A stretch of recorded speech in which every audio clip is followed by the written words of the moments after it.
Bonsoir à tous, ravi de vous retrouver sur France 24 pour cette édition de nuit. On fait un point sur l'actualité et on commence avec les titres de ce journal. Kiev est entré dans son millième jour de guerre. Au millième jour de la guerre en Ukraine, Kiev a franchi un cap en frappant la Russie avec des missiles américains attaqués Metz. Et c'est dans ce contexte qu'une veillée a été organisée à Kiev. Pour l'occasion, 1000 bougies ont été allumées pour commémorer le millième jour de l'invasion de l'Ukraine par la Russie.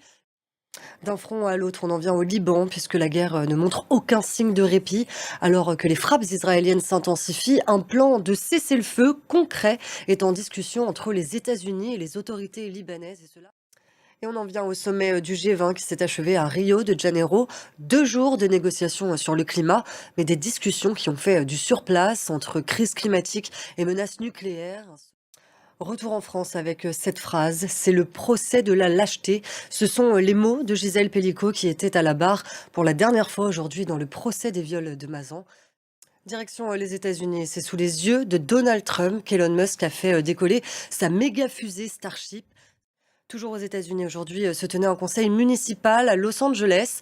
La Californie se montre toujours aussi ferme face à l'administration Trump, alors que des milliers de clandestins craignent d'être expulsés s'ils n'ont pas régularisé leur situation avant l'arrivée de Donald Trump à la Maison-Blanche.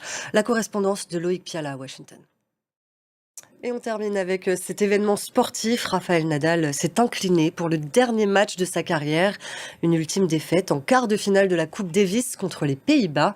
La star du tennis va donc ranger ses raquettes pour de bon, puisque ça y est, l'heure de la retraite a sonné. Retour en images sur cette soirée riche en émotions, Léo Péchard.